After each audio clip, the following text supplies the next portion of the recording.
guys, welcome back to another episode of the One Tree Hill Rewatch here on the Filmaholic channel. I'm Matthew, and today we're going to be talking about two episodes in Season 6 of One Tree Hill, which is 602 and 603, so let's jump right into it. 602 is 1 million billionth of a millisecond on a Sunday morning, and this episode originally aired September 8th, 2008, which, first of all, I wanted to point out, I forgot to point this out in the second video, they kind of started, they started a good amount this season as far as like the release date, because sometimes they're pushing it towards the end of September, so they jumped ahead. They got a good release date this year. It was directed by Graham Prange, who often does big episodes. Like I said in the last video, I was surprised he didn't do the season premiere, but he directs this one, and it's written, of course, by Mark Schwann. It continues from the last episode, but just the next morning. Obviously, we see Brooke, which was like a cliffhanger for us in the last episode when she was attacked. So we see her and the damage that happened in her attack. Obviously, she's pretty banged up, as well as clothes of her bros, but most importantly her. And this is moving forward almost like another season premiere, really, and delivering what this season is going to be, especially for her, what her character is going to go through, her character arc, her overall character arc of the series, but especially the season. And she ends up calling Deb. She doesn't know who to reach out to. She doesn't want to freak her friends out, and Peyton's not even there. She's with Lucas on the way back from LA. So she ends up reaching out to Deb and wants Deb to show her her gun, and teach her how to use it, which is a big part of this episode, which is great. So she teaches her how to use the gun, which is going to play a larger role in the season moving down the line, although I wish it played even a larger role. And we'll talk about that in the episode when we get there. But and we also follow up on Dan and Carrie in this episode, increase that. He starts to be able to talk in this episode. And this is when he finds out that beeper went off, because she doesn't know what it is. And she brings it up to him, and he is livid. As he would be, as I am, as an audience member, even rewatching the show after I've seen it more than once, is that he had that heart and he lost it. Like, he was gonna be saved, and then she hit him with that car, and look what else he had to go through. But so he starts being able to talk, and he's like, your plan sucks. I have 6 months to live. That's a beeper for me to have a heart transplant. And now I'm not going to get it, and I have 6 months to live, and I'm going to die. And your plan is based all around me kidnapping Jamie. So after 6 months, where's this kid? So she's pissed. She ends up calling the beeper before he makes that reveal about his 6 months left, calling the beeper and finding out about the heart transplant, and the whole wrench in her plan. And that's pretty much their little thing in this episode, is him being able to talk, him finding that out, and then her having to reevaluate her plan and kidnapping Jamie, which for some reason is her goal. It works, but I don't know. It's other things too, where we're introduced to these psychos, different certain ones, and throughout the series, even other characters too, a little bit like Chris Keller, even though he's not a psycho, but and they introduce these characters, and then all of a sudden their motivations change later. Sometimes it works, sometimes it doesn't, but it's like, is this true to the character you originally created? I don't know, because it seemed like when they first brought Carrie in, she was just going to be troublemaker as far as the Naley situation goes, but then it turns out to be the kidnapping thing, and we go from there, which I'm fine with it. It's not really an issue for me, but the Carrie situation, more so. The other characters that I could go into talks about, like, I don't know, definitely went too much into the Psycho Derek. I don't know, there's different ones, and the ones that will come upon later too, even Owen. But Quentin's a big part of this episode. That is pretty much the focus of this episode, is Quentin. Not only is he training with Nathan, he has been training with Nathan for a few episodes now, and they're trying to do this comeback for him, although don't call it a comeback. But he's been doing that with him, really focusing on their relationship, also focusing on his relationship with Jamie, their little friendship, which is very sweet, and his relationship with Haley. We see them in a classroom moment where he's been working on Les Mis, and they're talking about his future, the future that he wants to have, career-wise, but also with kids and whatnot. They really hammered in, which, once again, like I was all into the forums and spoilers, so I knew that he was going to be killed when I watched the episode live. So it wasn't really a big surprise to me, although it was still very emotional, and even rewatching it is very emotional. But rewatching this time when I was, with Sarah, I was wondering if she was going to suspect that he was going to be killed, because they do hammer in so much, making you want to like this character, especially in this episode. They feel like they had to make up for how they wrote him originally, even though they had. I mean, personally, if I was writing this, I wouldn't have killed him off in this episode, because I do think it was a little too early. As far as like how you wrote him in season 5, I would have waited to the mid-season finale to do it. But with what it ties into with Brooke's attacker and everything, it makes sense why you had to do it now. Especially the way the season ends, not in a cliffhanger way, but in a series finale sort of way.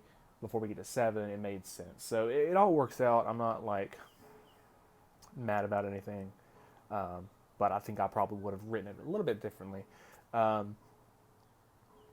And there's also the cape. Like, Jamie starts making him that cape, which is going to play a big part in the next episode, which we'll get into in just a second. And Lucas and Peyton return to Tree Hill to tell everyone the news that they're getting married, and to move her out of Brooke's house into Lucas's house, because they're engaged. So that's what really their storyline is right now, is just like their bliss, and nothing too heavy with them at the moment.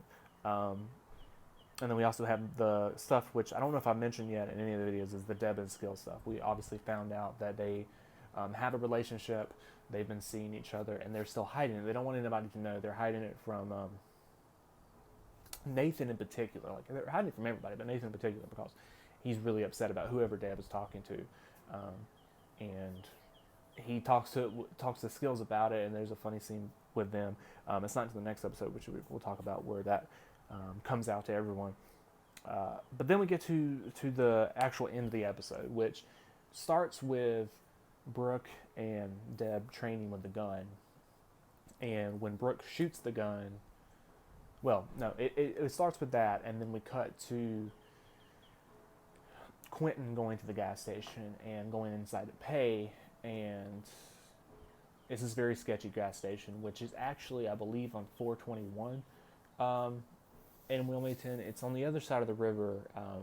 I know this because my dad, when we used to, the first few times I went with him to Wilmington, we took this back way, which was awful, into Wilmington, and not like the main highway, and that's where you pass that gas station, because the last time, or one of the times that we went, we passed it, and I was like, oh, that's the spot from the show.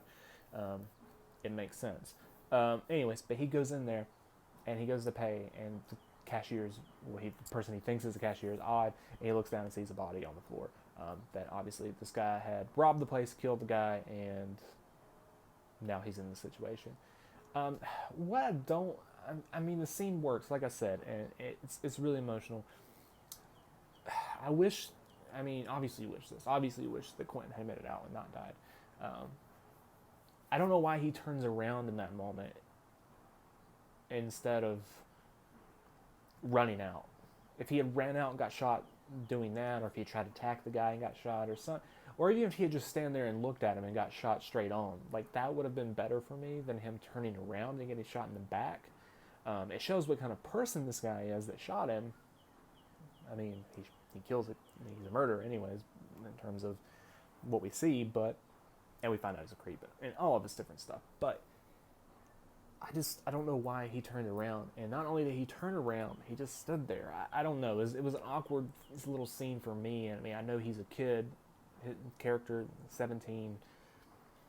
I don't know. But then that's when we cut back to Brooke shooting the gun, instead of actually seeing him shoot Quentin, even though he does. Which has always been an interesting thing to me, why they did that and why they didn't have Xavier full on shoot him in the scene. I guess I really don't know why they didn't do that. But then the episode actually ends too. It goes to black, and you're like, what happened? And when you know he got shot, did he die? You know, And then we go to Lucas's house, and he answers the phone. Wakes up in the middle of the night, answers the phone, and finds out that Quentin's dead. And that's how the episode ends, which is also surprising to me that they didn't just cut it to black and end it like that, and then start the next episode. That way you left with a cliffhanger. I mean, you kind of left with the cliffhanger, but I'm talking about the fact that did he die or did he not? You kind of, I guess you wanted to go ahead and clarify, yes, he did. That's what the next episode's going to be about, not of, is he going to make it type situation. But then we get into the next episode, which I'll go ahead and talk about here, which is 603, Get Cape, Wear Cape, Fly. And originally aired September 15th, 2008, was directed by Liz Freilander and written by Mark Schwann. Obviously, he wrote, like, the first 3 episodes, which was very important, killing people off and infecting huge storylines. He wrote those. And this is a really, really good episode. It's a very, very emotional episode. Probably one of the best of the season, honestly. But I have to think about it once we get done with the season, because I do like season 6 a lot. And I thought that, and when I started rewatching it, I've gathered that even more, especially when we get towards the mid-season finale, because that's when Julian comes in, and I got Julian and Dan in the same season, and that's great. But the main part of this episode is Quentin's death, and not only is it affecting everyone, but just the end of his character too. And we get to meet his family in this episode, which is something that I once again, I feel like would have been nice to see them before his death. That's why another reason I think I would have waited to do this episode a little bit more to introduce them, especially his little brother. But I like how it plays out. We get to meet his mom and his little brother, who ends up becoming friends with Jamie. Jamie gives him the jersey that was Quentin's, which should go to him anyways. I thought it was odd when Nathan gave Jamie the jersey, because I think the actual family wants that. But then again, we haven't met the family, and it ends up happening how it happens. But that's the main part of the episode, everyone finding out. It's an awesome opening. And I say that because it's just written, directed, and acted so well. With everyone finding out. Like, Skills comes to Quentin's house, and it's not like an automatic, like, Quentin's dad's situation. It's he comes to the house, and it's, like, realistic. It's like, that's how it would have played out in real life. Of, did you get a phone call? Like, is it true? And just the sadness that you can feel coming out of the screen in these scenes. And then we have the one with Nathan, which is really hard. Of him out there, and Q is supposed to be coming up and meeting him, and he's on the phone, like, where are you? And you can tell it's early morning too when they shot it, because the fog over the Cape Fear River. And then Haley pulls up urgently and gets out of the car and walks over to him, and he's like, what's up? And instead of us hearing the scene, which I love this in certain situations, of instead of us actually hearing the scene or knowing the precise words that she said, we pull the camera back, and we just see them, and you feel it. You see him drop the basketball as he finds out. The same sort of situation happened with when Deb told Nathan the truth about Dan, which I loved. Is like the camera pulled back into the baby room at the hospital, and you just seen their reaction. And I think that works perfectly at certain moments. And this was definitely one of them. And then Nathan and Haley have to have that conversation with Jamie of explaining to him, hey, Quentin died. What does that mean to a 5-year-old? Like, how do you make them understand that? And which is a little interesting too. And we don't ever get, I don't know, at least we might in season 7. We'll get to it, because Jamie has to go through another death when we get to that point. But Jamie has already had to deal with the death of his grandfather on Haley's side, because Haley's dad is dead at this point. And it obviously isn't mentioned until we get to season 7 and her mom comes back. But that's when he would have died. He would have died in between season 4 and 5. Because they mentioned how he loved Jamie, and there was moments where they had been around each other. I'm assuming that Jamie was like 2 or less. And that he doesn't really have any memory, and if he does, it's like not really his real memory. It's just what he has created in his mind because people have told him that.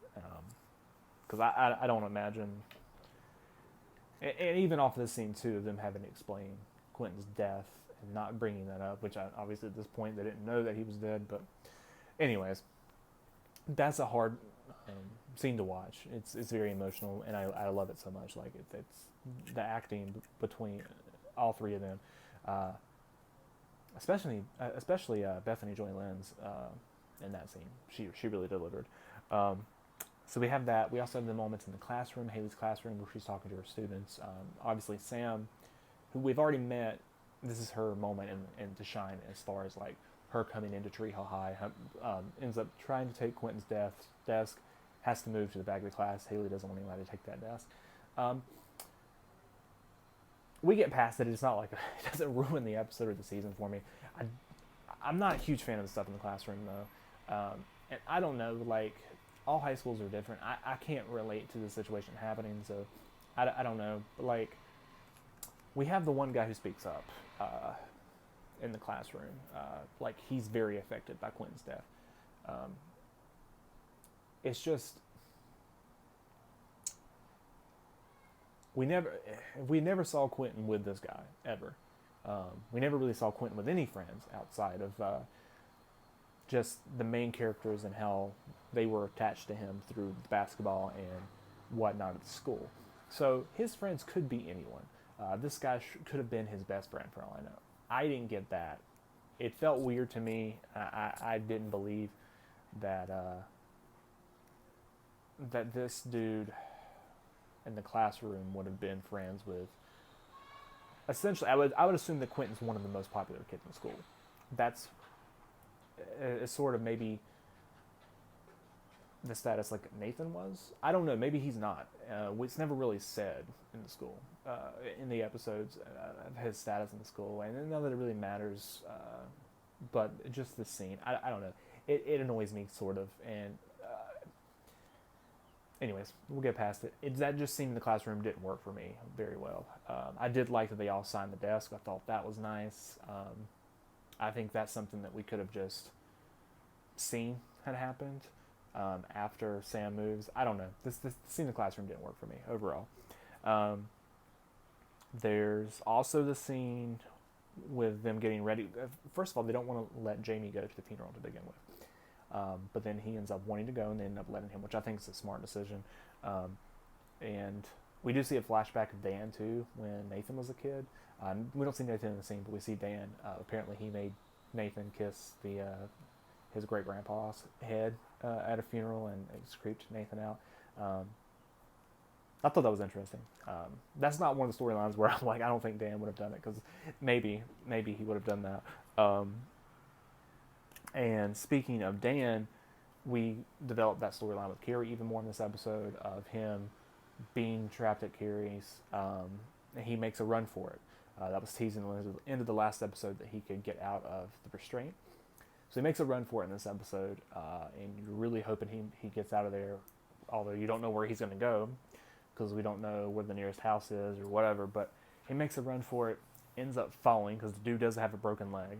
He falls, and when he falls, he looks up, and he's at a grave, a shallow grave in the middle of this field, and then Carrie appears out of nowhere and says, "Get your filthy hands away from my son," and hits him with a shovel, knocks him out, and takes him back to the house. And then after that, and Dan has a conversation. Jamie's not going to replace your kid. After that, we have a scene with her where it might be in the next episode, but it's built off of this little storyline that she had a kid who died, and that's why she wants to kidnap Jamie, or she has this mental issue where she wants to replace him with this other kid. In terms of that, any kind of redeeming arc with Carrie doesn't work for me, and I don't think it needs to be there. The fact that she had a kid and died, I think that was a poor choice. I wouldn't have put that in there. To me, she's just crazy, and that works for me, and that's fine. That's all I need. I don't need her to have any sort of redeeming quality or anything like that. I mean, it's more interesting, yes, to build a character that's layered, but when you do that at the tail end of the storyline, it doesn't really work. It has to be sprinkled in throughout the whole thing. Like if you had a kid that died and had it been mentioned earlier on, or even signaled that outside of this season, then maybe it would have worked, but it doesn't really work. And it doesn't take away from the whole thing with her and Dan in general, because it's not really hammered in. Like, we don't get to the point where she dies in the fifth episode, and she's like, "Well, I had that kid," and then they're like, "Oh, we'll let you be okay." No, so it's whatever. But I just think it was a little poor choice to put that in there. It goes back to that aspect that I've been talking about with several characters, especially Psycho Derek, where you don't need to make every character sympathetic, and not every character needs a redemption. Not that these characters got a redemption in the same way that other characters do. And most of the characters who actually get redemptions deserve it. But you do like a slight redeeming angle on some of these other characters. Everyone. From, Psycho Derek to Carrie. You don't really do it with Xavier. But then that whole thing is bad when you bring him back the second time anyways. And then I really can't remember that character from season 7 and 8. I gotta think about that. I want to say, I don't... it's just bad. I can't remember her name.